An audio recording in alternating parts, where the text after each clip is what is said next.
Episode 45 with Todd Dashaun on the 9 Point Start the Dream podcast. Welcome to 9 Point Started with a Dream podcast. Our goal is to showcase the stories of athletes and the community that supports them by being authentic about their journey. Here's your host, Jacoby Gillum. Hey guys, welcome back to the podcast. I'm your host as always, Jacoby Gillum. This episode features my dude, Todd Dashaun. Great episode here, great story with him. We go through his journey from the days of just finding football to this life after that we all trying to figure out. So great story here with his journey. And I will say, just for anyone listening, just to maybe not follow our path, but maybe listen to how we did our path and kind of learn from our lessons and such, because maybe you can avoid those same struggles, that leaving a job, find another job, just to keep the whole seesaw mentality, whatever. So enjoy this episode here. Listen to Todd's journey. If you need someone to talk to, he's the guy you want to talk to about this life after stuff. Cool guy. Hope you enjoyed the episode, and let's get to it. Todd, the question that everybody comes on is, when you're younger as an athlete, what was one of your bigger dreams or goals you wanted to achieve? Man, my biggest goal, of course, just like anyone else, was going to the NFL, but that didn't happen later. My initial goal was I just wanted to get a scholarship, and I think that was actually on my radar once I started playing high school ball, because freshman year, my school, Upland High School, shout out to Upland High, we had a tradition where all the best freshmen would get brought up to varsity at the end of the year once the varsity team made the playoffs. And so I was one of the players that got brought up. And once I was on varsity, which, I continued to play sophomore year, I got a lot of playing time on my sophomore season. But once that happened, my goal was to get a scholarship, because I saw, the guys on varsity getting picked up by teams. And I didn't really know anything about the recruiting process itself. I just thought it would be like out of a Disney movie or something. Like, you have a good game, and then a coach from USC or something comes up to your parents at the end of the game and, shakes hands and is like, hey, we want to give your son a scholarship. So, but I always had this vision of that happening to me. So before NFL, it was definitely just wanting to get a scholarship, man. Just, everything that comes with that. That whole, the whole school watching you sign on your letter of intent, the whole attention, just that whole, being the man type stuff. Absolutely. Absolutely. Just that whole feeling that comes along with it, Definitely. So why did you, I guess, choose football over any other sport? I honestly fell in love with the game at an early age, man. I had played basketball, and I was pretty good at it. I played basketball when I was like 5, played for a couple years, and then I was pretty fast, so I ended up playing soccer, and I was pretty good at soccer too. And then I don't remember how it happened, man. I think one day I was like 10 years old, just throwing around the football in the backyard with my dad, and I was getting pretty athletic, starting to develop, and he was throwing the ball to me, and I was like, man, I think I want to play football. And he was like, okay, well, we got to ask your mom. And so, man, I went to my mom. I was 10 years old. Just imagine this, right? I'm 10 years old. I go to my mom and I say, Mom, I want to play football. And she looks me dead in the eye and she goes, football? You're too soft to play football. And I'm like, man, we laugh about it now, because she told me that she said that to me, number one, because obviously she's a mother and concerned about, playing such a dangerous game. So that was the first part. And then also she told me that she said I was too soft because she wanted to see how committed I was and how I would respond. And so I responded with no, I'm not. I'm tough. I can play, which ended up really cementing how I played. And then next year I missed signups that year for Pop Warner because, she had to have a conversation with my dad and they had to work it out. And then the next year when I was 11, that's when I started playing and instantly just fell in love with the game, man. And my mom's words of, you're too soft to play football stayed in my head. So I thank her for that to that day, because I just came out the gate just a beast. I just was like, she always told me, you better hit them before they hit you or I'm going to run out on the field. So, yeah, man, to answer your question, for sure. So once, you saw the dream, of wanting to get that scholarship, how did you figure I'm going to go about getting it? Once you realized, it wasn't just like the storybook, they just come to you type stuff. Right. Definitely. Well, a couple of things. Of course, hard work. I put in the extra hours, and I was very blessed to have great coaches in high school too, man, who would encourage us to come in and watch extra film and come in, at least the guys that they felt like, were the stars of the team and had potential to play at the next level. They definitely encourage us to put in the extra film, get the extra weights in. I would lift once during PE, during school, and then me and a couple other guys who all ended up going D1, we would go in, after school and get a lift in too. So we were on it pretty early, man. So definitely putting in work. And then I think also just, kind of like you were talking about earlier, the recognition of being brought up to varsity freshman year and then getting a significant amount of playing time sophomore year definitely motivated me because I could see it happening. Like I was already getting attention from coaches sophomore year and already, being told I was that guy and I was going to go D1. And so, it helps when you have people around you who are encouraging you. And all I had to do was make sure my grades were on point and just put the work in on the field and in the weight room. So I definitely did that, man, at all times. And when you had this kind of envision, what in your mind was it D1 or bust? That's a great question. And I've heard you talk about that before. I think you and I actually talked about that on our first call. Other schools weren't even on my radar, which is funny because I ended up going D1 AA. So I guess to answer your question, yeah, it was D1 or bust. Like when I had this vision of the coach, like I was telling you, coming up and shaking my parents' hands and all that, and shaking my hand, I always saw like USC or something because, I'm a California guy. So I always wanted to go Pac-12, or it was Pac-10 at the time. But I always wanted to go to one of those schools. And I took visits to Arizona State and, Cal and UCLA and all those schools because I wanted to stay on the West Coast, or at least close to it. What ended up happening, and funny story, this is a blessing in disguise again, because going into my junior year, I ended up tearing my MCL or my ACL. And so it definitely set back the recruiting process, right? And I got to learn at an early age that this is a business. This isn't just about, they like me as a person. All those coaches that were coming around to the school and, pulling me out of class to talk to me, all of a sudden when I was on the sideline on crutches, they weren't coming around as much or talking to me. And I wasn't getting those phone calls. And so when I did come back, I spent a lot of time just really trying to readjust, to the game and kind of get my rhythm back. And I was, I had a good senior year, which was good because I did get some of that attention back. But the schools that were offering me, at least from a D1 level, I didn't see myself going there. And I took a couple of visits too. And, whether it was the weather or just, this is kind of too far away from mom and dad or whatever, I didn't want to go there. And then last minute, a D1 AA program, Stony Brook University, which is out in New York, came to the school and gave me an offer. And I took a visit out to New York and just fell in love with the city. They had a train station on campus that would take you directly to the center of Times Square. So I was sold, man. I envisioned myself being there. And then also I was pretty cocky at the time, Jacoby. So it was like, I was this big time recruit at one point early on. And now it's like, okay, well, I can just go here to this smaller D1 program and be a big fish in a small pond. And we can get more into that later if you want, but that didn't really play out the way I thought that would either. So, yeah. Yeah, definitely. So it was almost like that. It's almost like that thing when they say that everybody on your team would want to start on their team. That's exactly it. So I got there, and it was that factored with the fact that, like I was telling you, in high school, I was used to being the man. Coaches literally loved me, and it gave me nothing but words of encouragement. Even when I messed up, they would just help me get right back up and, tell me how to do it better next time. And then I found myself in an environment where, I wasn't the best guy on the team. I was just another number. And even the coaches who had recruited me were starting to switch up and act different and, screaming in my face. And you know how it goes, man. You've been in those environments. So you mess up and it's not necessarily they're helping you get better.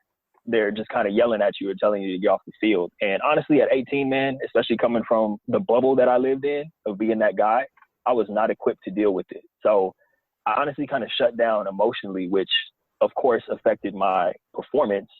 So that just coupled with, I had a few different position coaches. I had 3 different DB coaches during the time I was there. And of course they bring in all their players. So, I used to be bitter about it, but I got to a point of acceptance where it's like, I got my education paid for and I felt like I did everything I could given the circumstances. And it's just the way the game goes. So I didn't have the career I wanted, but of course, I got a full scholarship, and I wouldn't be who I am today without that experience. So definitely grateful for it all in hindsight, man. And I can relate. And I think a lot of athletes can too. Like just the whole thought of having expectations. Then you get there, and you're like, oh, this wasn't everything I thought it was gonna be. For sure. So for you, like just like getting there was it almost like that was the dream, and then the goal was like NFL. Was it still like how can I make this dream possible?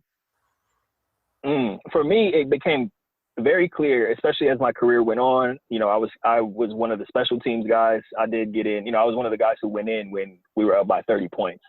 So it became very clear to me, and I had to reach a point of acceptance and had to have a real talk with the man in the mirror. Like, you're not going to the NFL. And so, like I said, I came to this point where I was like, just being grateful for the fact that I was there and all the relationships I had built, all the, some of my best friends are still out there in New York and around the country, of course.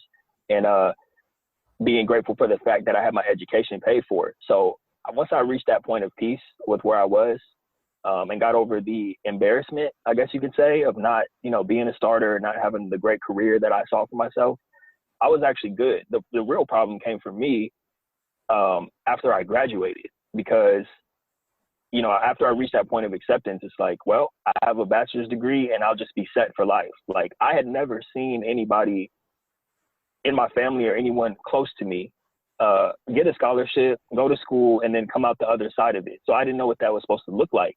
And I just had this picture in my mind of, if you get a degree, you're good. You know what I mean? You come out, you're set, you'll have a job, you'll get started in your career. Yeah, and so I had this picture in my mind that I was going to be like making six figures just because I thought I could take my work ethic and apply that to, the corporate world or whatever that looks like, and just be successful. And I was in for a rude awakening, which I know you can relate to also, man. So kind of going back to like your background, were you the first in your family to go to college or no? Absolutely, yeah. I had a cousin, an older cousin. He's about 6 years older than me. He got a football scholarship to go to Cal. And he ended up injuring his back to where he couldn't play anymore.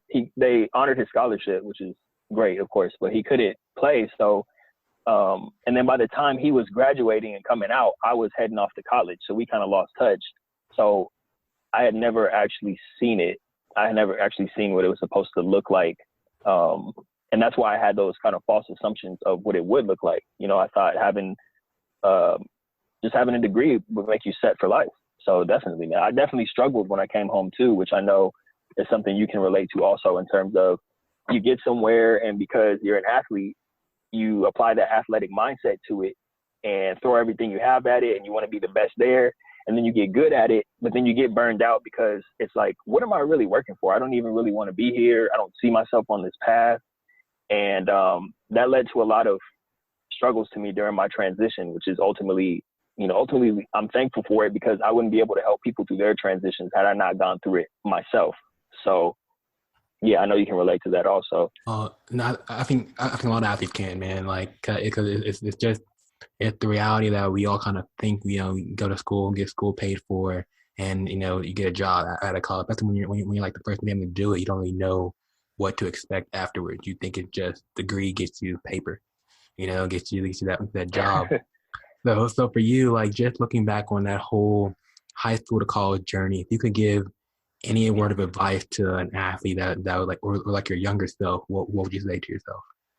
For high school to college, I would definitely say be realistic, which I think is tough for athletes, because when you get a scholarship, you just kind of assume that you're going pro. There's a lot of hard work involved, but I think sometimes it can catch you off guard when, you actually look at the statistics of the amount of people that make it pro. So I would definitely say spend as much time as possible once you get to college thinking about what it is that you want to do, and also leveraging the fact that you are on scholarship and not allowing to leverage you, not allowing the university to leverage you, which is a trap that I fell into, and I notice a lot of other athletes falling into, and even a lot of people that I talk with. So, for example, you get to school and, you have a certain major in mind that you want to take, and then you get there and they tell you can't take that major because it interferes with the practice schedule, and we're going to put you in an easier major instead.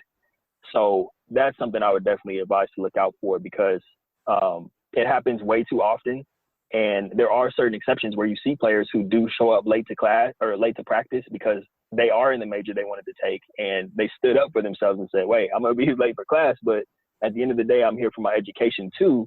So I'm going to do this major anyway. And I kind of wish I was one of those guys in hindsight. So I would definitely give that advice. Aside from that, another big thing that I would say is, even though, 99.9% of your time is going to be spent working out, on the road, traveling, watching film, make sure that you make time to actually develop a clear picture for what your life is going to look like after sports, and start developing relationships with people, whether that's on LinkedIn or in person, just through connections that in the area, and making sure that you're developing or carving out a path for yourself aside from just having the degree, because coming out with a blank resume doesn't do you much good if you don't have an actual plan in place for how you're going to get there, and connections who can help you get a foot in the door in whatever field you're looking to get into. Love that. That's a lot of value right there, for sure. So with that, what'd you end up studying in college?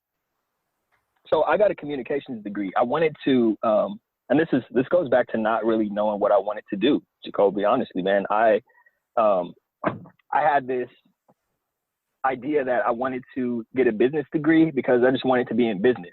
Had no idea what that looked like. Had no idea what type of business I wanted to get into, who I wanted to work for, if I wanted to start a business for myself. But I knew that I wanted to get a business degree. And based on the classes that I wanted to take, I wasn't able to get that degree because I was told that it interferes with my practice schedule. And so, this was sophomore year after I had done general ed and all that. And I just, once again, being, I guess, naive or not knowing what was to come ahead, I kind of just allowed them to change my major to something that was more suitable with practice, thinking that everything will be okay anyway. I'll figure it out. So I ended up getting a communications degree.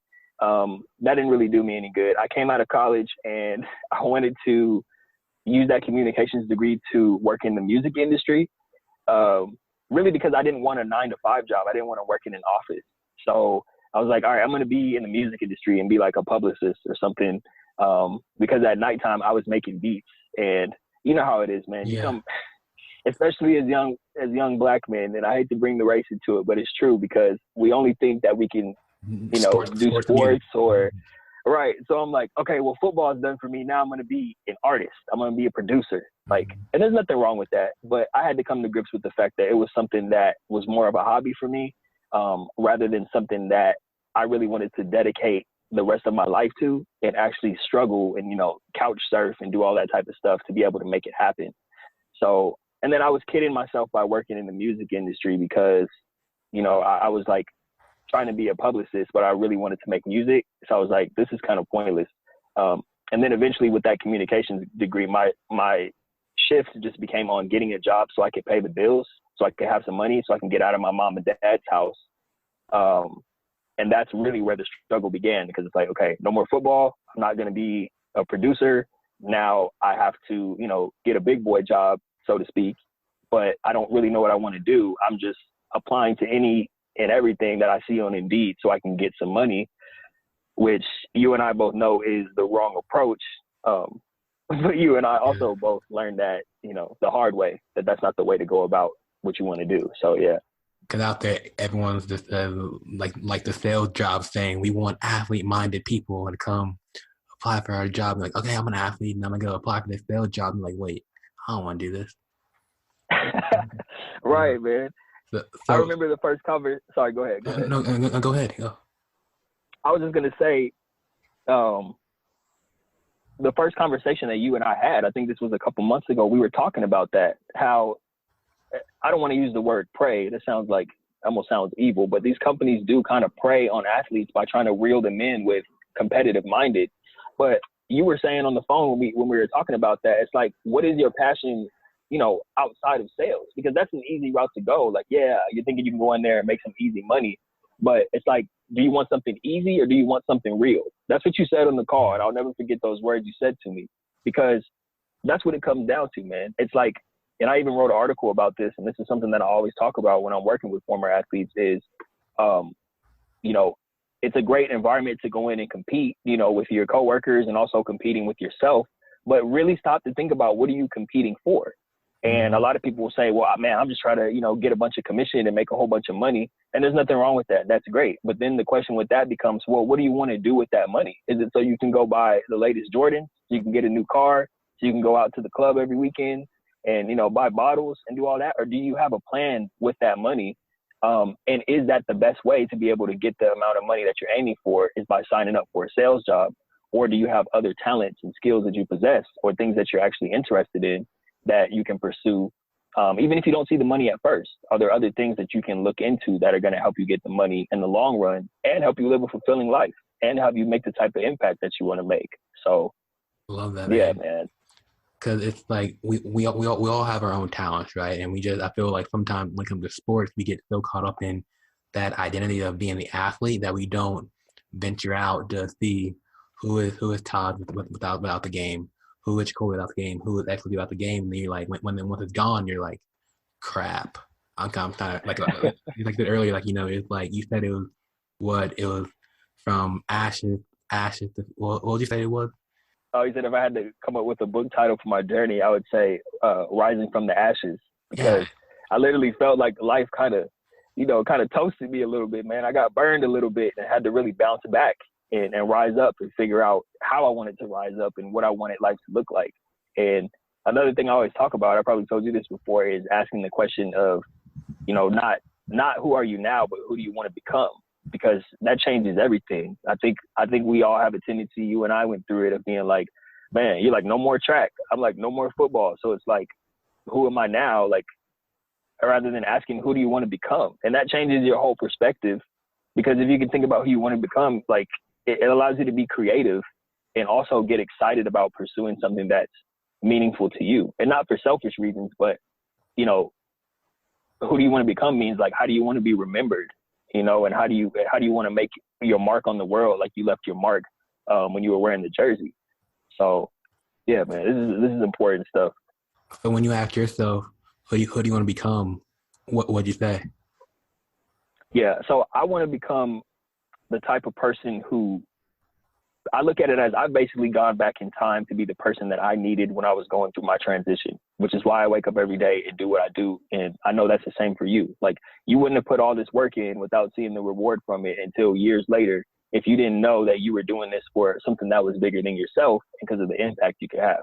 So how I want to be remembered for sure is as someone who, basically I look at it as shining a light at the end of the tunnel, and someone who was able to uplift people and help people improve their lives, because I started having a lot of people who came into my life and helped me find my way. And I almost feel like I have a responsibility to pay that forward, because like I said, if I could go back in time and help my younger self, it would have changed everything for me. And it would have saved me so much, you know, suffering, so much trial and error of like, get this job and then quit, and then go to the next job and quit, because I wasn't being clear about what I really wanted. So I know that was long-winded, man, but that's how I want to be remembered, as that person.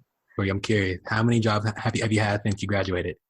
Oh my God, man. Some of them, I'm ashamed to say this. In terms of like what's actually on my resume, there's 4, but I'd say there's probably honestly about 6 or 7, because some of them I knew the first day.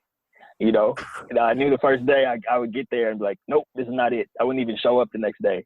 And, you know, I'm not proud of it, but it's like, that's what I was saying just a minute ago about not being clear. It's because you know how it is. You're at a job and you're just so desperate to get out of there that you'll just take anything because it's different. And it's not necessarily leading you anywhere but to a different job. And the new job you get, you're going to get burned out at that too. So I had about total 6. I know you had a lot too. You were telling me you had quite a bit. How many did you have? I'm pretty sure I'm at 6 or 7 too. So yeah. Okay. Okay. I'm glad I'm not alone, man. Yeah, man. It was almost like an internship for me. Like I kind of figured, like, you know, yeah, I won't be there long, but at least I can get there and learn enough, you know, to stay yes, sir, for the next venture or whatever I want to build it to be. So glad you kind of figured out who you wanted to be. You're getting these jobs, you're learning some stuff, you're saying, I'm getting closer to the guy I want to be, I can kind of help give back. How close are you now to being that guy, or are you that guy now? Man, I'm there. And it feels good to say that because, like, I wasn't as intentional as you were about it. You were actually going through it with the mindset of, this is an internship. This is going to help me get experience. Mine was more so by accident because after I left sales, I'm like, I do not want to do sales, at least in this form. So I'm like, well, I want to work with people. So I got into recruiting. And, recruiting still is, sales in a sense, but you get to work with people, almost like selling people. So that was kind of cool. And then every job that I had after that was geared towards working with people. So I had this theme going through, like I would quit a job and go to the next one. And even though it wasn't a good fit and I would ultimately end up quitting that job, each job I had after the next was getting closer and closer to working with people. So I went from recruiting to working in placement or career services at the Art Institute in Hollywood. And I was helping basically creative students land jobs in LA. So that was a fun job because, I got to work with younger folks, creative folks. And then after that, I got a job offer out of nowhere because I was performing so well at the Art Institute. I got a job offer from San Diego County, and I ended up moving down there, and I was working with them, helping low-income families find jobs and find housing. I was doing workshops, on resumes and all that. And one thing I would always talk about, just like I'm talking about now, is figuring out, like, obviously these low-income families, they need to be able to provide for their families and put food on the table, but also think about what kind of career you want to pursue long-term. And so that was a great experience for me as well. But yeah, man, I definitely feel like it was all leading me to this point because keeping in the back of my mind that ongoing theme of I want to work with people, I want to help people, it ultimately led me to being like, well, who better to help than the person that I was just a few years ago now that I've reached a certain level of success? Because what ended up happening to me is I kept following that path of helping people, and that led to success, like promotions, higher income, getting raises. And I was doing pretty well from the outside looking in, even though I wasn't 100% fulfilled by my job. And so a lot of my former teammates and even guys that I grew up with playing ball with, they were coming to me and asking me for like direction, like how was I doing what I was doing after football.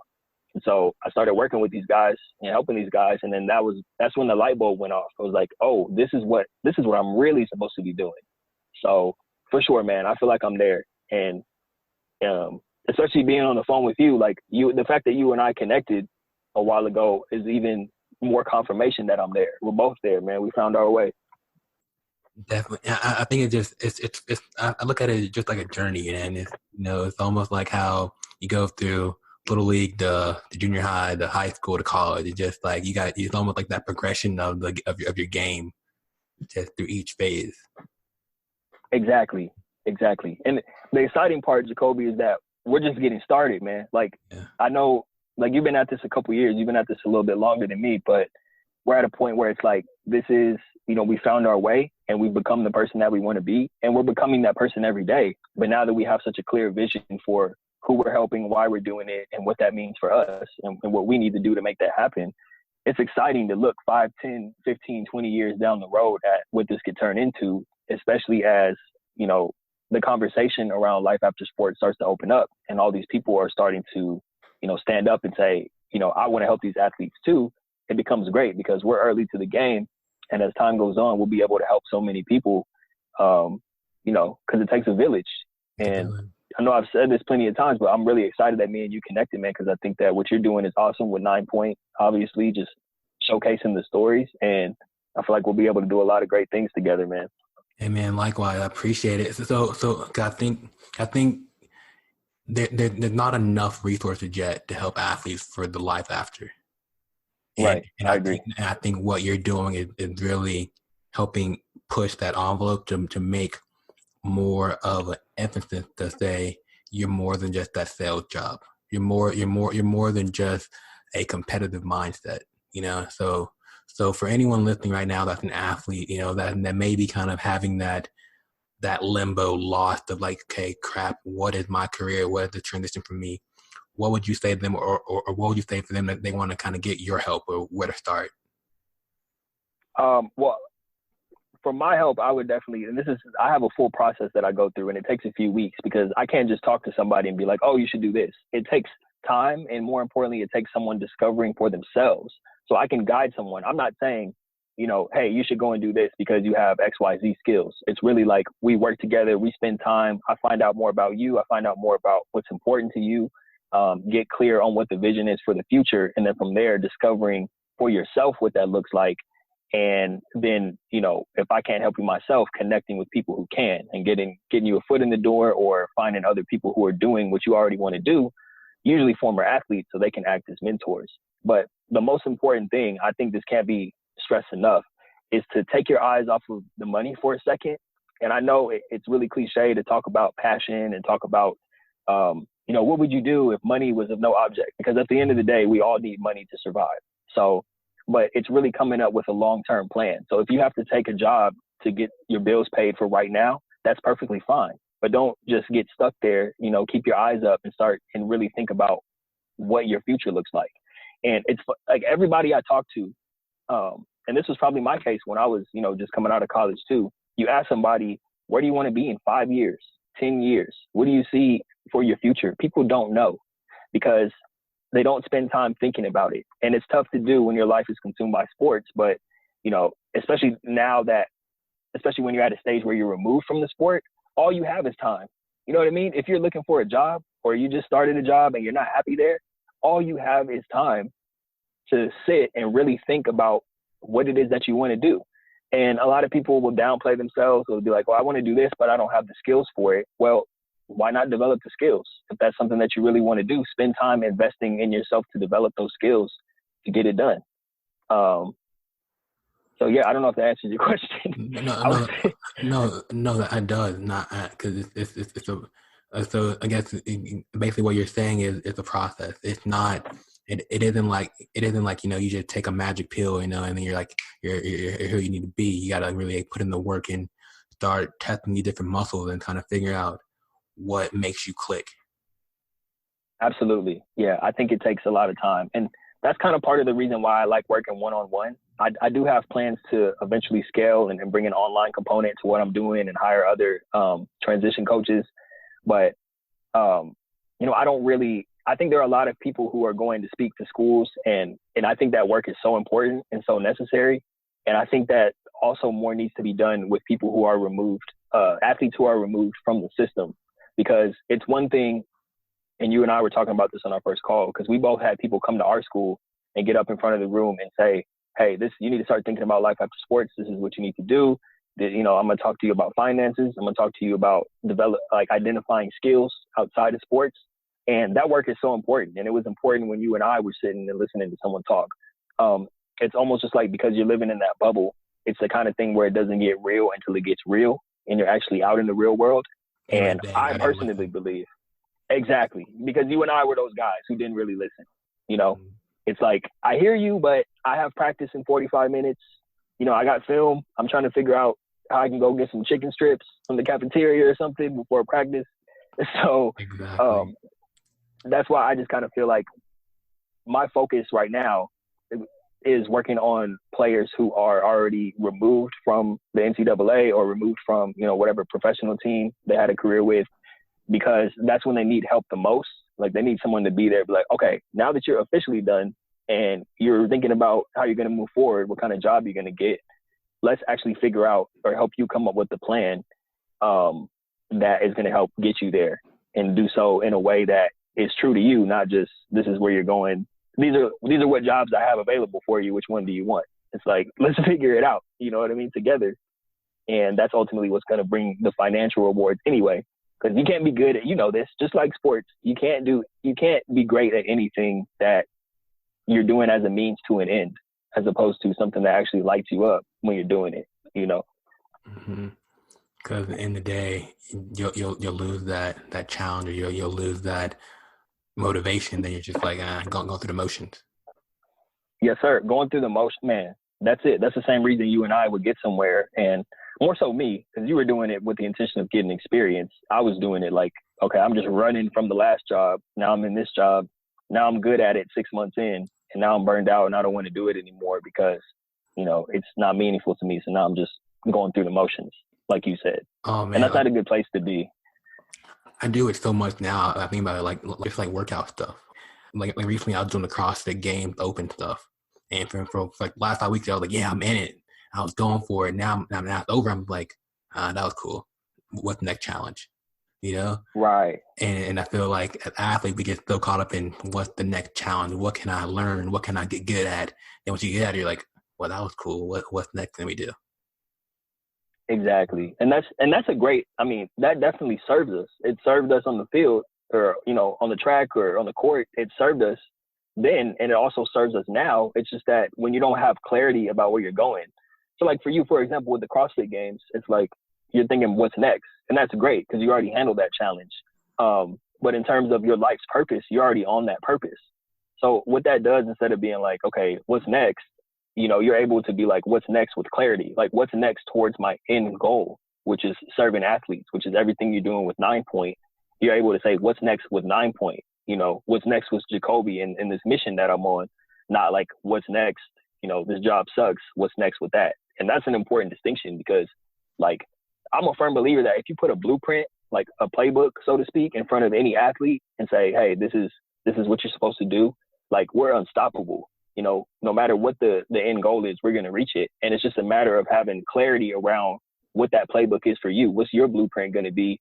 And nobody else can create that but you. So, yes, sir. Thinking some fire right now, man. Man, I feel like every time you and I talk, you just get me fired up, man. You gotta tell me to. You're like, Taj, you're talking too much, man.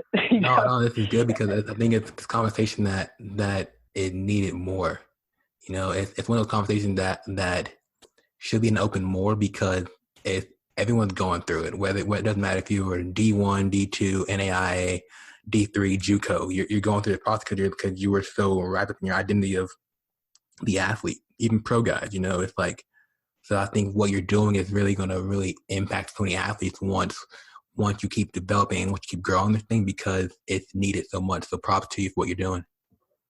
Thank you, Jacoby. I appreciate that, man. And, you know, goes without saying, props to you too. That's why I reached out to you. I heard the podcast. I saw what you were doing. And I'm like, man, I got to get in touch with this guy. And then once we had that conversation, I was like, this is going to be a lifelong friendship and partnership and friendship. Hey, I'm manifesting it. Me too, man. I'm manifesting it with you, man, for sure. So a few more questions for you, man. So what's next? Sure. So what's next as you got this game plan? So what's the next big push for you? Man, the next big push for me is, like I said, bringing on more people who can assist with what I'm doing. Who are actually passionate about working with athletes, because obviously I can't do it all myself. And there is I do some group stuff, but there's a lot of one-on-one, just because I think that's important to be able to really tap into someone's individual story and guide them, you know, individually with what they want, not delivering it to a group. Because I feel like I want to get as deep as possible with one person's individual story, and that's the best way I can help them. So what's next for me is, you know, bringing on a team, bringing on some additional team members, people who can deliver the curriculum in the way that I feel like is best delivered. Bringing on an online component while also not losing the personal touch. So I would never want to have someone, you know, have an app or log into some curriculum and go through it on their own time, but have no one to actually talk to and not have the curriculum tailored to their individual journey. So I got some things in the works right now that is going to make sure I can bridge that gap with, you know, scaling, bringing on the online component to where people can access it anytime, while also being able to check in with someone one-on-one so they get that personal touch. So that's what's next for me, man. Other than that, just continuing to make sure I'm the best version of myself that I can be, continuing to grow and expand so that I can keep helping as many athletes as possible, man. Changing the game, create athletes, man. Yes, sir. That's what we're both doing. Yeah, definitely. So one last question for you is, right now, where are you at? Social media, website, anything we can kind of plug right now? Man, I'm most active on LinkedIn. So just Taj Dashaun on LinkedIn, because that's where the majority of people reach out to me, because, I mean, those are the ideal people that I'm looking for. And anybody who's not on LinkedIn right now, if you're a former athlete looking to get into the job market for the first time, or you're still playing, definitely get on LinkedIn, because it's becoming more of a big network, and there's a lot of opportunities on there for both, you know, getting a job, going into business. So Taj Dashaun on LinkedIn, that's where a lot of the people I work with come from, or I post a lot of content on there. You can reach out to me directly, taj@tajdashaun.com. My website obviously is tajdashaun.com. There's a place on there under Get Coaching to where you can schedule a call with me. It's a free call. So we get on the phone and just, I'm trying to figure out how I can help you. And if I can't, who I can connect you with in my network that can help you get where you want to go. So yeah, man, that's pretty much where I'm at. Yo, Todd, man, I appreciate you, dude. I appreciate what you're all about. And I don't know, like, this conversation was just so chill. I don't know, it just flowed right through. So I think you're on the big things. Thank you, Jacoby. Same to you, man. I appreciate everything that you're doing with 9 Point. Obviously, I think it's already huge and it's going to continue to grow. And you're having an impact on so many athletes. So I'm grateful for the opportunity to jump on here and chop it up with you, man. I'm looking forward to building with you. It takes all of us, take the village. So yes, not sir. just me, all of us come together just to make this change the landscape for athletes. So it's all of us. Yes, sir. 100%. All right, man. Well, enjoy the rest of your day. Enjoy the Cali weather, and we'll be in touch soon. Yo, thanks for listening to this episode of the 9 Point Started With a Dream podcast. If you enjoyed this episode, please comment, share, leave a review. We would love to hear your thoughts. You can find more athlete-driven content at 9point.com. Till the next episode, you're only one opportunity away. Peace.